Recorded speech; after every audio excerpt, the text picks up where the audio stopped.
Hello everyone, I hope all of you are having a great time over this weekend, and let's quickly talk about day 16th of January Leetcode challenge. The question that we have today is maximize distance to closest person. Here in this question we are given an arrangement where people are sitting in a row in a theater, and 1 represents that at the ith index that the seat is occupied, 0 at the ith index represents that the seat is vacant. We need to place one person on the vacant seat such that the distance between him and the closest two neighbors, one on the left and one on the right, is maximized.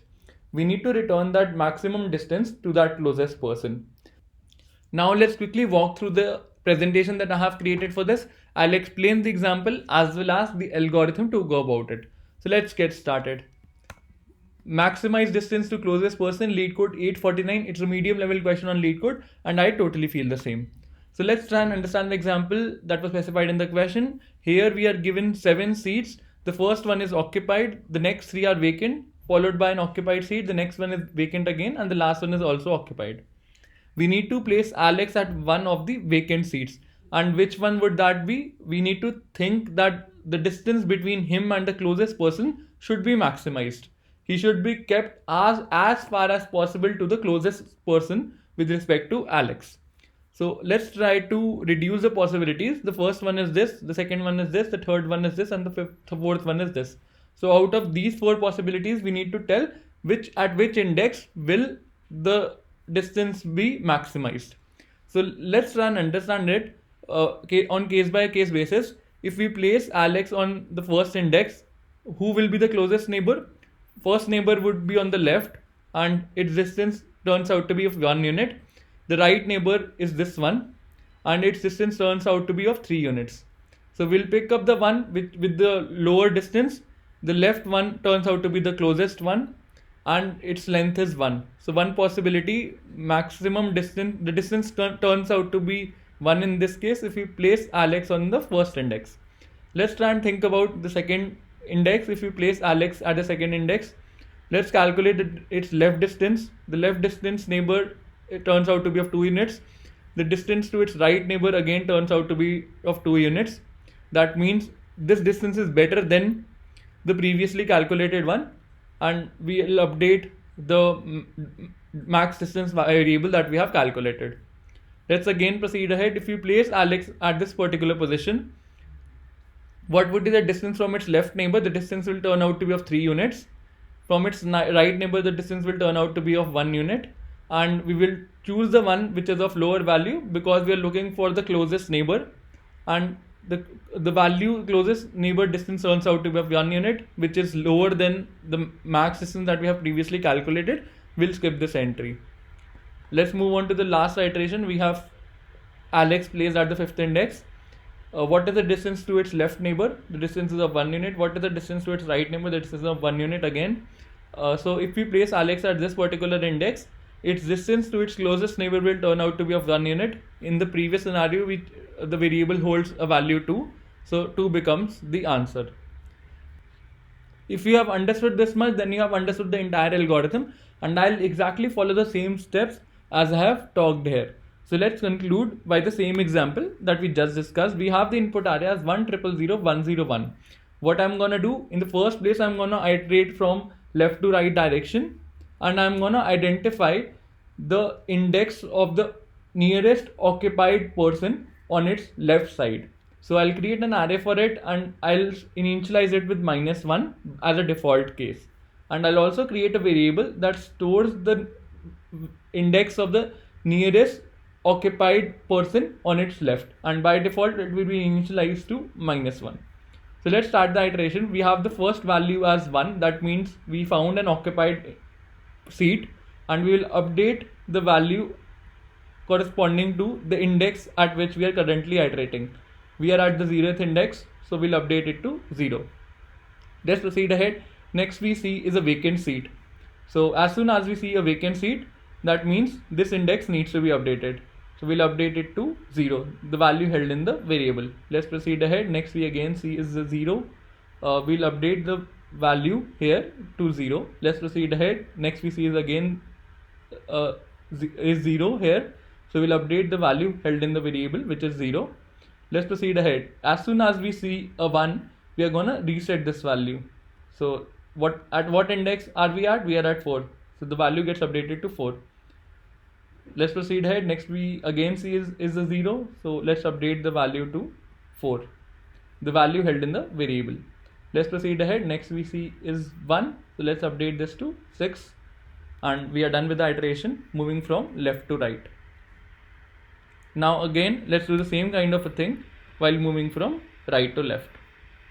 And let's initialize the variable to -1. And we have the first value as 1. What that means, I'm gonna update this value. So this gets updated to 6. And let's proceed ahead. Next I see is a 0. So let's update this to 6. Let's proceed ahead. Next is what I see is 1. As soon as you see 1, what you're gonna do, you're gonna update this value. So this gets updated to 4. Let's proceed ahead. Next we see is a 0. So the value here gets updated to 4, the value held in the variable. Let's proceed ahead. Next I see is a 0. Let's update this to 4. Next I see is 0. Let's update this to 4. Next I see is 1. So let's update the value here to 0. And we are done with the iteration. So after both these iterations, one in the left direction and another one in the right direction, I have successfully identified the indexes of its nearest occupied persons, one towards the left and another one towards the right. Now what I'm going to do, I'll reiterate through the input array, and I'll check if my current seat happens to be vacant in nature. Then I'll try and calculate the distance of both its neighbors, one towards the left and other one towards the right, and I will choose the one which leads to the minimum distance, because I'm looking out for the closest possible neighbor. So let's try and understand it. So let's proceed ahead, and let me just change the color of pen. So the first vacant seat is at the first index, and what are the values held here? The value held towards the left is 0, and the value here held towards is 4. So what you will do, you'll subtract 1 by 0 and 4 by 1. So the left distance turns out to be 1 and the right distance turns out to be 3. You will pick up the one which has the least value. So the distance gets updated to 1 corresponding to this value. Let's proceed ahead. Next we see is again a 0, and we'll do the same thing. We'll calculate its left distance and the right distance. So 2 minus 0 gives us 2, that gives us the left distance. 4 minus 2 gives us 2, that gives us the right distance. You'll pick up the one which is lower. It turns out to be 2, and the value gets updated to 2. The answer gets updated. The distance final answer gets updated to 2 from 1. Let's proceed ahead. Next we see is again 0, and what value is held in the nearest left occupied index? It's 0. 3 minus 0 gives us 3, so the left distance turns out to be 3.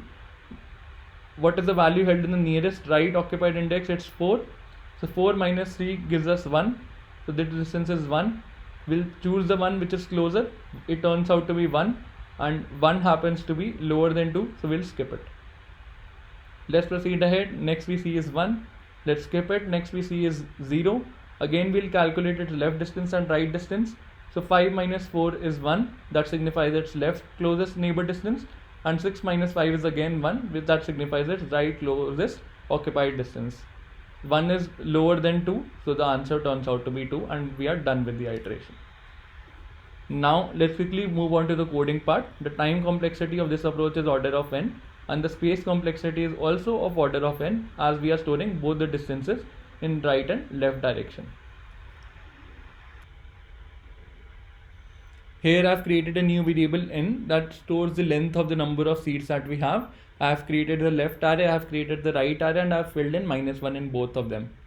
And let's start the iteration. I start from I is equal to 0, I is less than n, and I have created a variable that stores the last one index, and in case my seat happens to be occupied, I update this variable. Otherwise, if it is vacant, then left at the ith index gets updated to the last one that we saw. It's the index value that we are storing.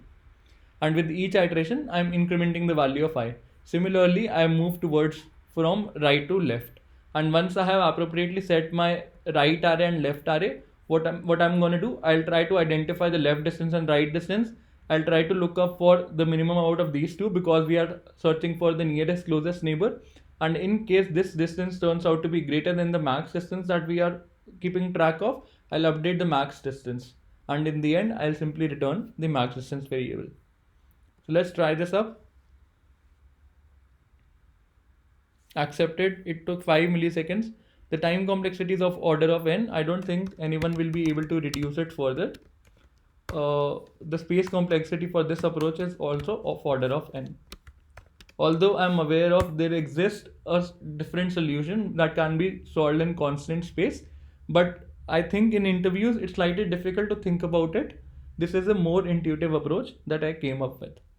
This brings me to the end of today's session. I hope you enjoyed it. If you did, please don't forget to like, share and subscribe to the channel. Thanks for viewing it. Have a great day ahead and stay tuned for more updates from Coding Decoded. I'll see you tomorrow with another fresh question, but till then, goodbye.